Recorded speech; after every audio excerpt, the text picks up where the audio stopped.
राज्यसभा चुनाव आंकड़ों का खेल बनकर रह गया है। किस खेमे में कितने विधायक होंगे, किस उम्मीदवार के साथ कितने विधायक होंगे, यह तय करेगी कि राज्यसभा कौन पहुंचेगा। हालांकि बीजेपी और जेएमएम के उम्मीदवार यानी शिबू सोरेन और दीपक प्रकाश के लिए रास्ता साफ नजर आ रहा है, लेकिन कांग्रेस के उम्मीदवार के मैदान में मौजूद रहने से आंकड़ों में हेरफेर हो सकती है। बहरहाल हमारे साथ विधायी कार्यों के जानकार भी हैं, वरिष्ठ विधायक भी हैं, पूर्व मंत्री भी रहे हैं सरयू राय जी। इनसे समझते हैं कि फिलहाल जो चुनाव आयोग ने जो वोटर लिस्ट भेजे हैं विधानसभा को, उन वोटर लिस्ट में 2 विधायकों को, बंधु तिर्की और प्रदीप यादव को असंबद्ध बताया है, यानी निर्दलीय बताया है, जबकि वो कांग्रेस में विलय कर चुके हैं।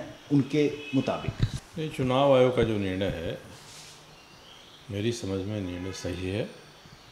बाबूलाल जी एक प्रक्रिया के तहत गए थे चुनाव आयोग। उस प्रक्रिया का विरोध प्रदीप जी, बंधु जी ने नहीं किया था। कोई ऐसे ही चला जाए चुनाव आयोग के यहाँ पिटीशन लेकर के हमने विलय कर लिया किसी दूसरी पार्टी में, तो जहाँ जब विवाद खड़ा हो गया है तो ये उचित प्रक्रिया नहीं है।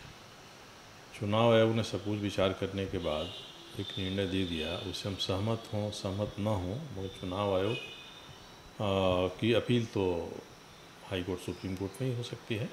इसलिए जब तक वो निर्णय है तब तक वही निर्णय है।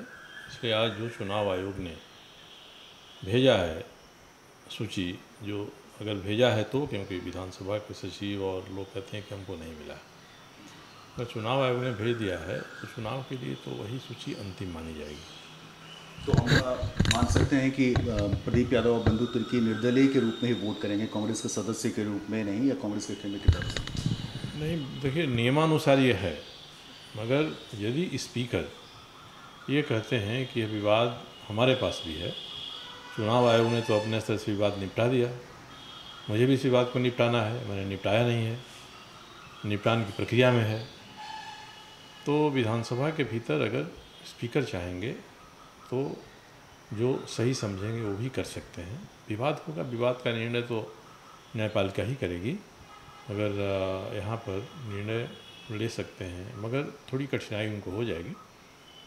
अब चुनाव आयोग की जो सूची है वह सूची आमतौर पे जो विधानसभा से जाती है वही होती है, मगर इस मामले में चुनाव आयोग ने फेरबदल किया है, तो बहुत होगा तो ये मामला फिर चुनाव भी जाएगा, कोर्ट में जाएंगे, दूसरे लोग जाएंगे कि भाई ऐसा है, विधानसभा अध्यक्ष ने निर्णय ले लिया, तो विवाद बढ़ेगा, इससे उलझन बढ़ेगी, कन्फ्यूजन भी बढ़ेगा। मुझे लगता है कि बेहतर तरीका होगा कि राज्य की साख के लिए कांग्रेस को कहना चाहिए कि भाई हमारे पास संख्या बल नहीं है।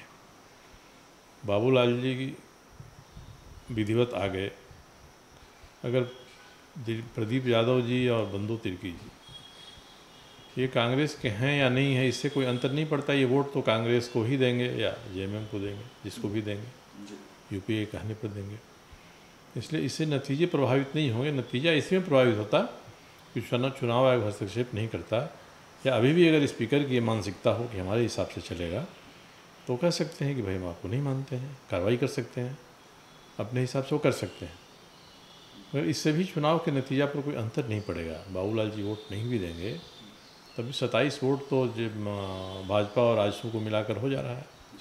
अब जो विधानसभा की ताकत है संख्या बल में, उसमें 27 वोट पर आराम से एक आदमी जीत जा सकता है।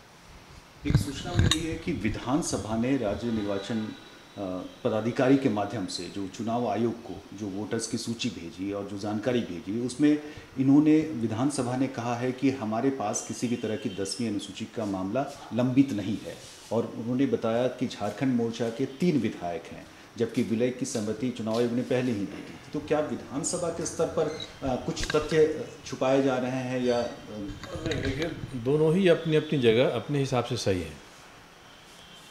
विधानसभा अध्यक्ष अगर चाहेंगे तो कहेंगे कि चुनाव आयोग ने जो किया है वो सही नहीं किया है, क्योंकि जब बाबूलाल जी जिस समय जीते थे उस समय तो जेवीएम के विधायक थे, तो उस समय जो चुनाव आयोग सूची भेजता है विधानसभा को कि अमुक अमुक व्यक्ति अमुक दल से निर्वाचित हुए हैं, वह सूची चुनाव आयोग इसके पास है, विधानसभा के पास। विधानसभा कह सकता है कि भाई आपने एक सूची भेजा था, आप कह रहे हैं कि मर्ज करके, और हम कहते हैं कि हमारे यहाँ ये विवाद प्रक्रियाधीन है, तो स्पीकर के पास अपना विवेक का उपयोग करने की पूरी जगह है इसमें। विवाद को बढ़ाना चाहें बढ़ सकता है, चुनाव आयोग की शक्ति में और स्पीकर की शक्ति में टकराव होगा। विधानसभा मान रहा है कि प्रक्रियाधीन नहीं है 10वीं अनुसूची का मामला, तब जस नहीं है तो बाबूलाल जी तीनों लोग जेबीएम के विधायक ही ना कह रहे हैं वो। हाँ, विधानसभा ये मान रही है। नहीं तभी मान रही है, मगर जब दोनों तरफ से आया है, एक ने कहा है कि हम भाजपा में मिल गए, दूसरे ने कहा कि हम कांग्रेस में मिल गए, तो विवाद तो स्पीकर के सामने है ना। तो स्पीकर ये नहीं कर सकते हैं कि विवाद नहीं है, मगर जब तक इस विवाद का निपटारा नहीं होता है तब तक चुनाव आयोग ने चुनाव के बाद जो सूची उनको भेजी थी, स्पीकर कह सकते हैं कि हम इसी सूची को मानेंगे, वो कह सकते हैं चाहे तो।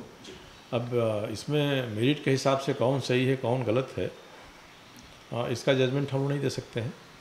अगर दो संवैधानिक संस्थाओं में टकराव होता है तो न्यायालय में ही इसका निपटान हो सकता है। तो देखिए आगे क्या होता है। बतौर जानकार और बतौर अनुभव आप क्या कह सकते हैं कि इस तरह के मामले में कौन सा पक्ष ज़्यादा मजबूत है? देखिए मुझे लगता है कि स्पीकर को अब मान लेना चाहिए कि बाबूलाल जी भाजपा में चले गए हैं। अगर उनके पास कोई विवाद है तो एक समय सीमा के भीतर निपटा देना चाहिए। अब चूँकि इसी विधानसभा में, जो उसके पहले की विधानसभा थी, उसमें 6 विधायक बाबूलाल जी के भाजपा में गए, इस विवाद का निपटारा अंत तक नहीं हो पाया, बिल्कुल अंतिम समय में हुआ। तो एक नज़ीर उदाहरण परंपरा का विधानसभा के स्पीकर ले सकते हैं, मगर कोई परंपरा अगर सही नहीं है तो उस परंपरा को नज़ीर के रूप में इस्तेमाल करना भी सही नहीं माना जाएगा। इसलिए स्वस्थ परंपराएं अब आगे से स्थापित हों, इसके लिए बाबूलाल जी भाजपा में पूरी तरह चले गए, ये मान लिया जाना चाहिए। प्रदीप यादव की मान्यता देना भी मुश्किल नहीं होगा, क्योंकि अब तक जो चला है या तो विधानसभा के अध्यक्ष फैसला कर दें, नहीं तो फिर वही उस परंपरा का अनुसरण करेंगे जो उसके पहले की विधानसभा में बनी थी, जिसका उन लोगों ने विरोध किया था जी। और जिन लोगों ने उसका समर्थन किया था आज स्पीकर के विरोध में वे लोग हैं।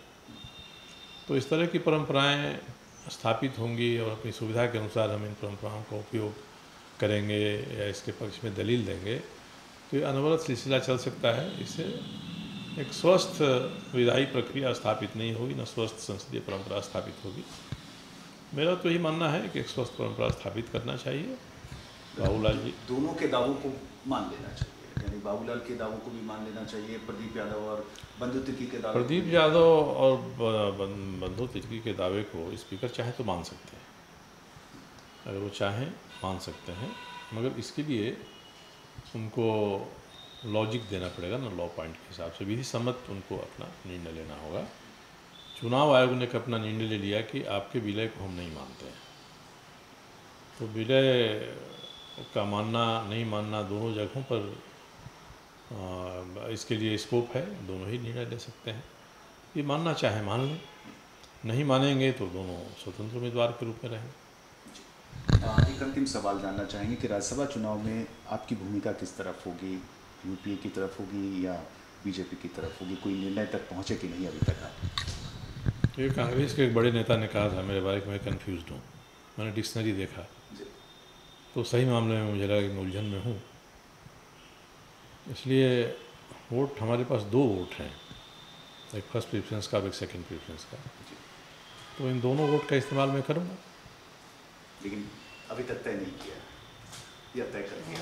तब भाई एक राष्ट्रीय दल है, कह रहा है कि हम उलझन में हैं, कन्फ्यूज़ड हैं, तो मैंने कहा कि 19 तारीख को ये उलझन दूर हो जाएगी। चलिए 19 तारीख का इंतज़ार करेंगे, क्योंकि अब जो चुनाव के दरमियान जिस तरह की तब्दीलियां हो रही है, राज्यसभा चुनाव तक दोनों खेमे असमंजस में रहेंगे कि सरयू राय किन्हें वोट करेंगे। लेकिन इतना ज़रूर है कि जीत के आंकड़े साफ नज़र आ रहे हैं बीजेपी और झारखंड मुक्ति मोर्चा की तरफ। झारखंड में ऐसा पहली बार हुआ है कि झारखंड विधानसभा के मतदाता सूची को चुनाव आयोग ने बदला हो। मामला राज्यसभा चुनाव से जुड़ा हुआ है, जहां 3 विधायक यानी झारखंड विकास मोर्चा के 3 विधायक जो दूसरे 2 दल में गए, यानी एक बाबूलाल मरांडी बीजेपी में गए, तो प्रदीप यादव और बंधु तिर्की कांग्रेस में चले गए हैं। अब इन्हीं को लेकर के यह सब कुछ मामला पनपा है और राज्यसभा चुनाव की तारीख भी जब करीब आ रही है तो हमारे साथ हैं पूर्व विधानसभा अध्यक्ष आलमगीर आलम, वर्तमान सरकार में मंत्री हैं, संसदीय कार्य का प्रभार भी इन्हीं के पास है। तो समझते हैं कि इस तरह के मामले में आपकी किस तरह की भूमिका होनी चाहिए। आप कांग्रेस विधायक दल के नेता भी हैं, तो वर्तमान में आपकी पार्टी में कितने विधायक हैं? देखिए, वर्तमान हम लोग 16 उम्मीदवार जीत कर आए थे कांग्रेस पार्टी से, और जो 10 शेड्यूल की मामला जो है, और इसमें साफ शब्दों में यही है कि 1/3 मेजोरिटी जो एक जगह शिफ्ट हो जाते हैं उसी को मान्यता मिलता है। और ये जो है प्रदीप यादव जी और बंधु तिर्की जी कांग्रेस पार्टी में शामिल हुए, और इसका मार्च करना और उसका विलय का संबंधित ये स्पीकर का क्षेत्राधिकार का अंतर्गत आता है। और मैं समझता हूं कि मेरे पास जो है 18, एक तो इंतकाल डेथ कर गया, 17 विधायक कांग्रेस के पास है। लेकिन कल जैसे हमको जानकारी मिला न्यूज़ के माध्यम से, और हमने अपने विधायक जो हैं प्रदीप यादव जी और बंधु तिर्की से बात भी की है, उन लोगों के पास ऐसा कोई चिट्ठी अभी तक प्राप्त नहीं हुई है।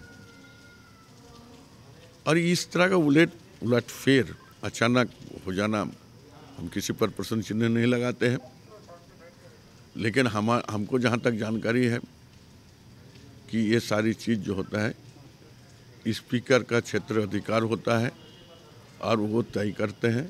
और 3 शेड्यूल में स्पष्ट है कि 1/3 मेजोरिटी जिधर शिफ्ट करता है उसको मान्यता प्राप्त होती है, और ये दोनों उसी तरह शिफ्ट किया है और वो कांग्रेस में शिफ्ट किया, इसलिए उसको कांग्रेस में। चुनाव आयोग ने दोनों को निर्दलीय माना है। चुनाव आयोग माना है, लेकिन हम तो जानते हैं कि ये क्षेत्राधिकार उनका है। अब अभी चुनाव होगा, क्या होगा, उस पर हम प्रश्न चिन्ह उठाना नहीं चाहते हैं, और उनका क्या मंतव्य है उसको हम देखे भी नहीं है, इसे चुनाव आयोग पर कोई टिप्पणी हम नहीं करना चाहते।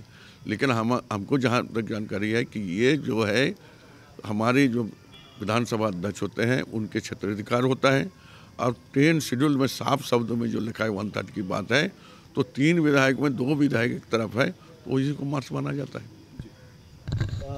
विधानसभा के ने जो चुनाव पदाधिकारी के माध्यम से चुनाव आयोग को जो पत्र भिजवाया, जो जानकारी भिजवाई, उनमें इस बात का उल्लेख नहीं है कि बीजेपी में चले गए हैं बाबूलाल मरांडी और झारखंड विकास मोर्चा से कांग्रेस में चले आए हैं प्रदीप यादव, बंधु तिर्की। उन्होंने तीनों विधायकों को पूर्वोत्तर झारखंड विकास मोर्चा का ही माना। नहीं, ये विवाद तो स्पीकर का हम बोले जुडिशन की बात है, और आज भी उसका डिसीजन नहीं हुआ है। वो डिसीजन देने वाले हैं, आज नहीं दे कल दे डिसीजन देने वाले हैं। इसलिए अभी तक जब तक इसको वहाँ पर क्लियरिफिकेशन नहीं होकर आते हैं तब तक तो उसको जेवीएम का सदस्य माना जाएगा। चाहे वो क्या बोलते हैं जो बीजेपी में गए उसको भी माना जाएगा, क्या बोलते हैं जेवीएम का सदस्य, और ये दोनों जो है उसको भी माना जाएगा। आप विधानसभा अध्यक्ष भी रह चुके हैं, क्या लगता नहीं है कि विधानसभा अध्यक्ष को इस तरह के मामले में थोड़ी जल्दी निर्णय लेनी चाहिए, देर हो रही है, इसकी वजह से यह सारा मामला पेचीदा हो रहा है? देखिए, विधानसभा में निष्पादन का जो प्रक्रिया है विगत दिनों से आप देख रहे हैं, 2000 साल के बाद से लगातार 3 शेड्यूल मामला हर विधानसभा में 70 मतलब इसमें चाहे दूसरा विधानसभा या हमेशा आते रहता है। 6 विधायक का हुआ। अब अगर चतुर्थ विधानसभा को आप देखते हैं उसमें भी आपको यही देखने मिलेगा कि एकदम अंतिम समय पर इसका 4.5 साल तक निर्णय हुआ, और अभी इनका जो है हमारे कार्यकाल है जो वर्तमान स्पीकर का 6 महीना का है। 6 महीना में तो 4 महीना 3 महीना आपका लॉकडाउन में चला गया।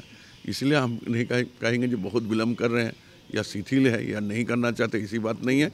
पार्टी बदलनी चाहिए, ऐसा नहीं कि पिछली बार के सदन ने 4.5 साल लगाए तो ये भी 4 साल लगाएंगे। ये परिपाटी बदलेगी, और हमारे जो विधानसभा अध्यक्ष हैं बहुत एक्टिव हैं और ये गंभीरता से बात को लेते हैं। लॉकडाउन का चलते हो सकता है देरी हुआ है, बहुत जल्दी हो जाएगा इसका निर्णय। फिलहाल कांग्रेस अपने राज्यसभा चुनाव के उम्मीदवार के जीत पर कितना आश्वस्त है, कितने आंकड़ों तक पहुंच पाई है?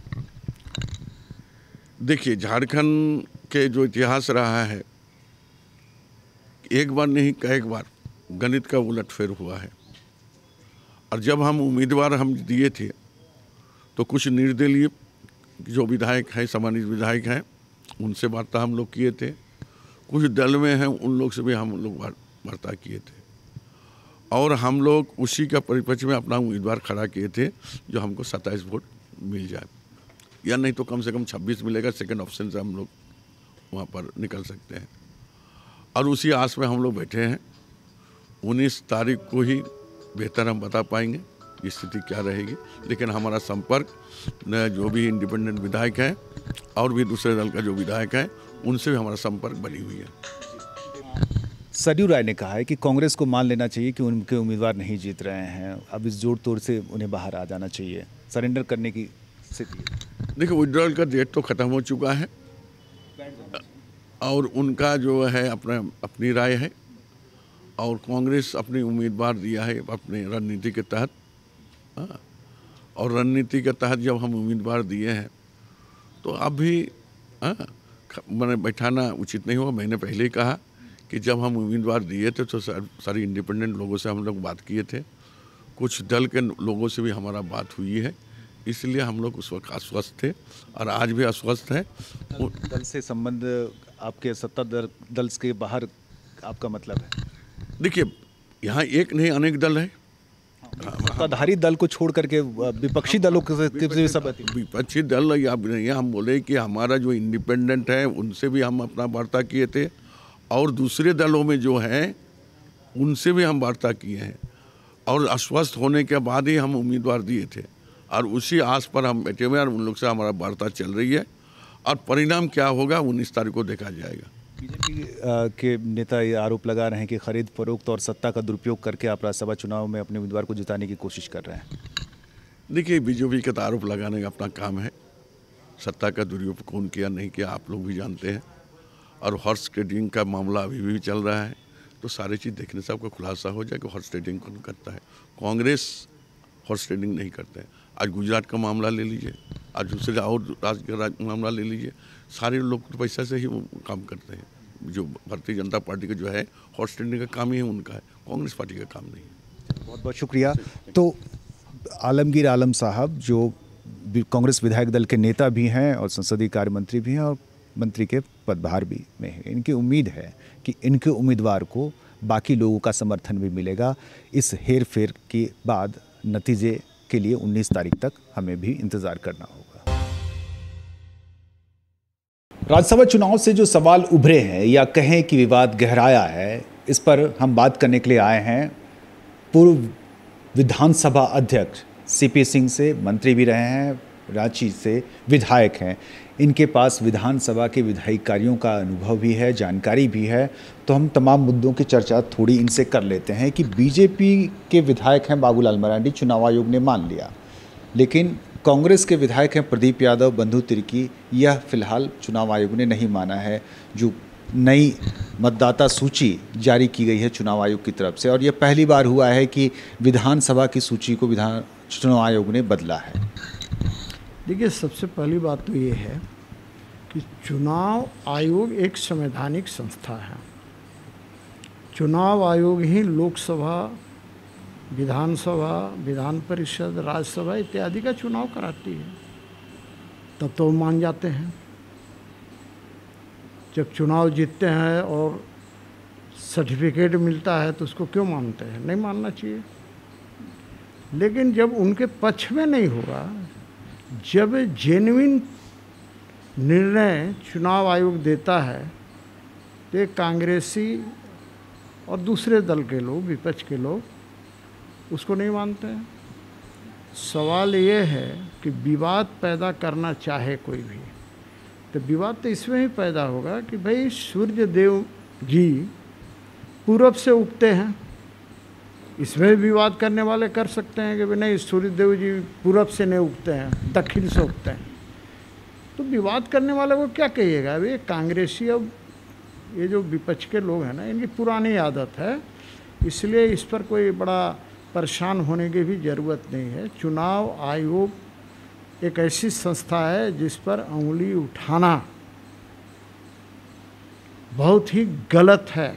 इसलिए मैं कह रहा हूँ कि ऐसे लोगों के बातों पर कोई प्रतिक्रिया देने में भी मुझे शर्म आती है। तो अध्यक्ष की भूमिका पर क्या?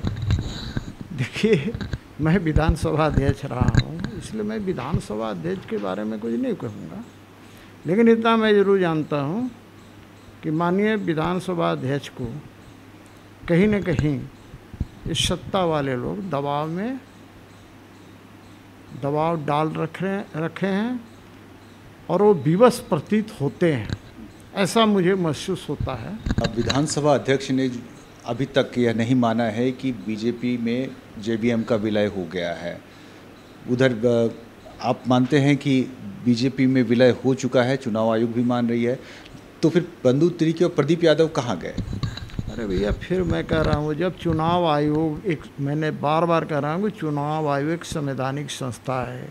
चुनाव आयोग ने मान लिया कि बाबूलाल मरांडी और उनकी पार्टी जेबीएम का भारतीय जनता पार्टी में विधिवत विलय हुआ है, विधि सम्मत विलय हुआ है, तो फिर प्रदीप यादव और बंधु तिर्की कैसे हो गए?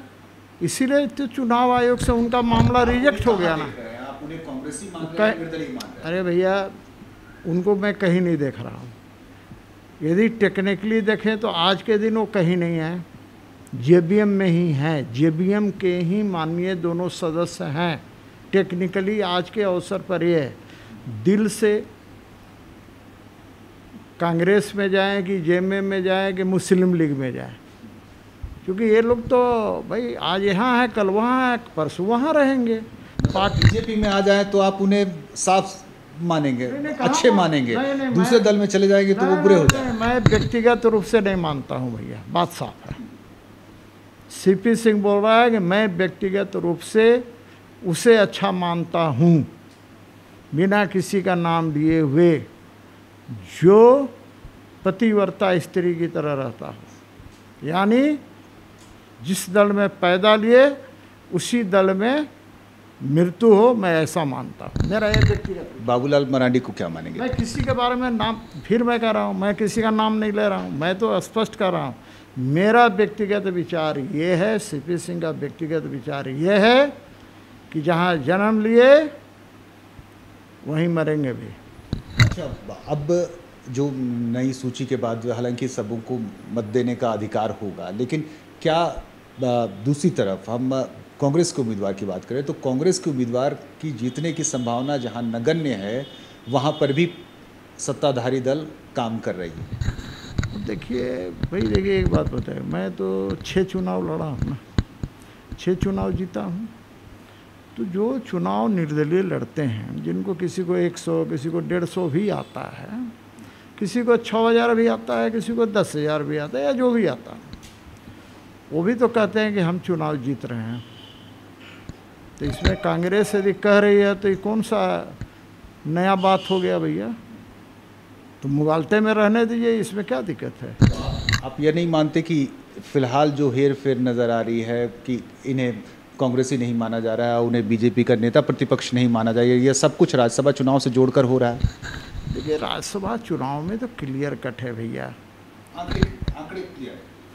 आंकड़े ने जीत क्लियर है। आंकड़ा को मारिए थोड़ा देर के लिए, जीत क्लियर है, आप नोट कर लीजिए। मैं आज कह रहा हूँ, आज 12 तारीख है ना, सीपी सिंह कह रहा 19 को आपको पता चल जाए। एक सप्ताह के बाद 1 सीट से माननीय गुरुजी चुनाव जीतेंगे और दूसरी सीट से माननीय दीपक प्रकाश जी जीतेंगे। मैं इसके अलावा कुछ नहीं, मैं इतना हेरा फेरी में नहीं जाता भैया, सीधा सीधी बोलता हूँ। 2 सीट पर जीत होगी, एक पर गुरुजी की सीट होगी, एक पर दीपक जी की सीट जीत होगी। अच्छा, आप चूँकि विधानसभा अध्यक्ष भी रह चुके हैं, तो विधानसभा अध्यक्ष की इस फैसले के निर्णय जो अभी आए नहीं हैं, आने के इंतज़ार में हैं, बाबूलाल मरांडी को नेता प्रतिपक्ष मानने से अभी तक विधानसभा अध्यक्ष ने कोई फैसला नहीं लिया है। क्या इस फैसले में देरी हो रही है, या यह फैसला भी इसलिए रोका गया है कि राज्यसभा चुनाव के बीत जाने के बाद? भैया, राज्यसभा से इसका अब कोई संबंध नहीं रह गया। नेता प्रतिपक्ष का राज्यसभा से जोड़ के देखना बिल्कुल बेईमानी है।